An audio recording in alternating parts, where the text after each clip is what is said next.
নমস্কার, নবরান্নাঘরে তোমাদের সবাইকে অনেক অনেক স্বাগত। আজকে চলে এলাম আবারও আরেকটা নতুন রেসিপি নিয়ে তোমাদের সাথে শেয়ার করতে। তো চলো সোজা রেসিপিতে যাই, গল্প করতে করতে রেসিপিটাও করি। আজকে আমি কি বানাচ্ছি সেটা আগে বলি তোমাদের। আজকে আমি তড়কা বানাবো। এর আগেও আমি তোমাদের জন্য তড়কার রেসিপি বানিয়েছি, কিন্তু আজকের তড়কাটা একদম অন্য রকম ভাবে বানাবো। তো চলো দেখতে থাকো। কড়াই বসিয়ে দিয়েছি, কড়াইটা গরমও হয়ে গেছে। এবারে আমি দিয়ে দিচ্ছি এর মধ্যে সর্ষের তেল আর খানিকটা সাদা তেল।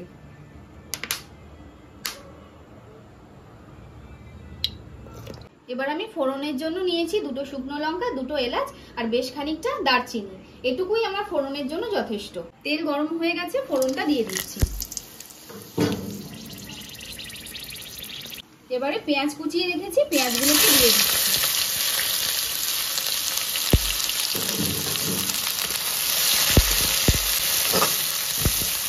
পেঁয়াজটাকে আগে প্রথমে ভালো করে ভাজা ভাজা করে নেব।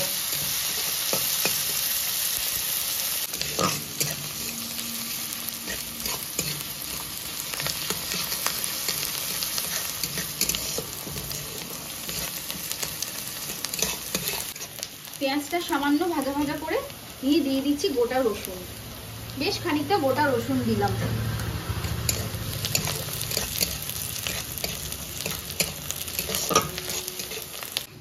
ওখানে পেঁয়াজটা ভাজা হচ্ছে আর এখানে আমি দেখো কি নিয়েছি। আমি নিয়েছি বেশ খানিকটা মাটন কিমা আর মাটনের ফ্যাট। তো এবারে আমি কিন্তু এই পেঁয়াজটা যে ভাজা হয়েছে এর মধ্যে প্রথমে দেব মাটনের ফ্যাটটা। চর্বিগুলো দিয়ে দিলাম।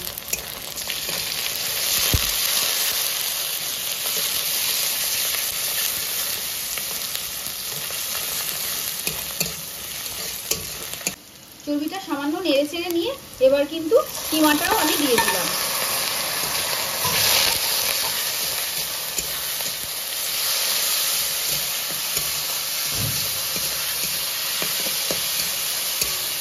কালার চেঞ্জ হওয়া পর্যন্ত কিমাটা একটু নেড়ে চেড়ে নেব।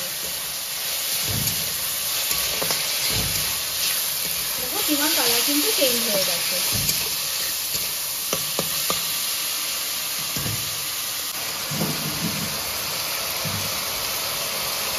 এবারে আমি একে একে গুঁড়ো মশলাগুলো সব দিয়ে দেব। তো প্রথমেই দিচ্ছি নুন,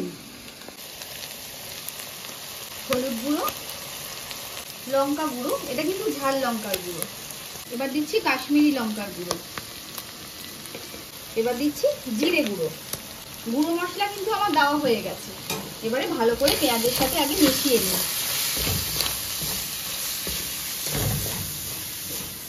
গুঁড়ো মশলাগুলো দেওয়ার সাথে সাথে সামান্য জল দিয়ে দিয়ে কষতে থাকবো, না হলে কিন্তু মশলাগুলো পুড়ে যেতে পারে।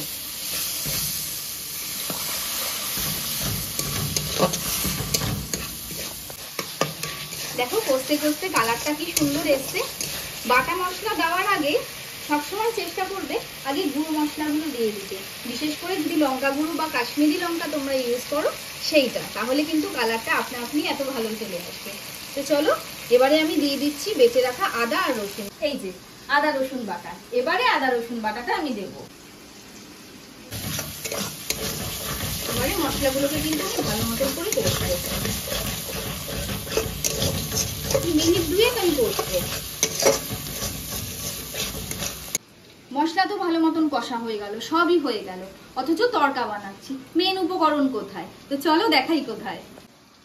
এই যে তড়কার জন্য আমি নিয়ে নিয়েছি এই যে তড়কার ডাল, মানে গোটা মুগ। এ দেখো খানিকটা চিনেবাদামও নিয়েছি, নিয়েছি কাবলি চানা, নিয়েছি ছোলার ডাল আর নিয়েছি রাজমা। এগুলোকে সমস্ত কিছুকে আমি ভালো করে ধুয়ে 8 ঘন্টা জলে ভিজিয়ে রেখেছিলাম। ভিজে যাওয়ার পরে এটার থেকে আমি কিন্তু জলটাকে ভালো করে ছেঁকে নিয়েছি। এবারে এই দেখো মশলাটা যে কষেছি এর মধ্যেই কিন্তু এই ভেজানো ডালগুলোকে দিয়ে দেবো। ভালো করে ভেজানো ডালটাকে মশলার সাথে মিশিয়ে নেব।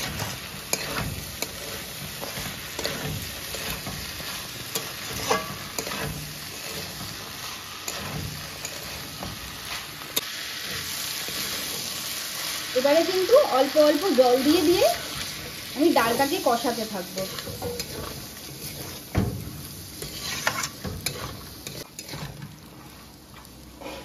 আবারও একটু জল দিয়ে দেবো।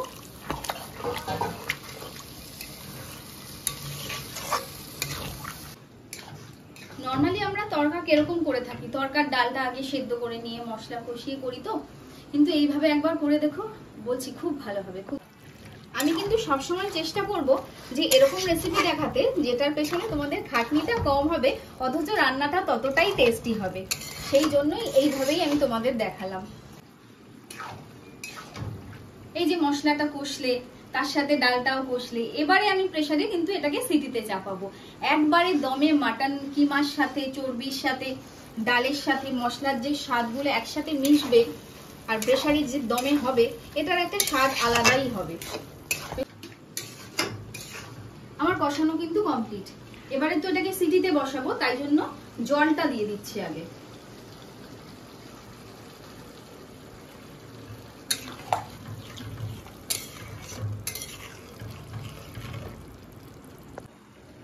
এবার ডালগুলোকে প্রেসারে দিয়ে দিচ্ছি।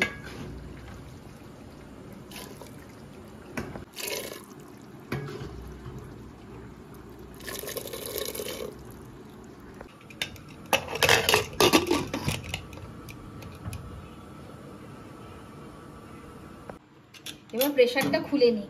আমার কিন্তু এটা প্রায় 6টা থেকে 7খানা সিটি পড়লো, দিয়ে তারপর আমি 10 মিনিট বন্ধ রেখেছিলাম। এবারে খুলছি, পুরো ফুটছে দেখো, উপরে চর্বিগুলোও ভাসছে। এই যে আমি এটাকে আগে কড়াইতে ঢেলে নিই। কড়াইতে ঢালার পর এবারে কিন্তু আমি এবার দিয়ে দেবো একটু চিনি। চিনি আমি একদমই দিইনি আগে। এবারে কিন্তু আমি একটা তড়কা প্যান নিয়ে নিয়েছি, এবার তার মধ্যে দিয়ে দিচ্ছি সর্ষের তেল। সর্ষের তেল গরম হয়ে গেছে, এর মধ্যে দিয়ে দিচ্ছি 1 চামচ ঘি। এই ঘিটা কিন্তু তোমরা অবশ্যই দিবে। ঘি দেওয়ার পর ওই তেলের মধ্যেই দিয়ে দেবো কাশ্মীরি লঙ্কার গুঁড়ো আর গরম মশলার গুঁড়ো। এই তরকাটাকে এবার উপরে তরকার উপর মেরে দিলাম। তরকা মারা হয়ে গেল। যা গন্ধ বেরিয়েছে না, তোমাদের কি বলবো। এবার কিন্তু লাস্ট ফিনিশিং, সেটা হলো কসুরি মেথি। বেশ অনেকটা কসুরি মেথি নিয়ে হাত দিয়ে ক্রাশ করে দিয়ে দিলাম। ভালো করে মিশিয়েও নিলাম। গ্যাসটা করলাম বন্ধ। তরকা কিন্তু সার্ভ করার জন্য একদম তৈরি। শুধু গরম রুটি বা রুমালি রুটি, আর কিচ্ছু লাগবে না। তাহলে অন্যরকম তরকার রেসিপিটা তোমাদের কিরকম লাগলো আমাকে জানাতে ভুলো না কিন্তু। আর ভালো লাগলে অবশ্যই একটা লাইক কমেন্ট শেয়ার করে দিও। আর তার আগে এটা কিন্তু বাড়িতে অবশ্যই বানিও আর কমেন্টে আমাকে জানিও। তো চলো আজকের মতো টাটা, সবাই ভালো থেকো, সুস্থ থেকো, সাবধানে থেকো। দেখা হচ্ছে অন্য আরেকদিন একটা অন্য রেসিপির সাথে।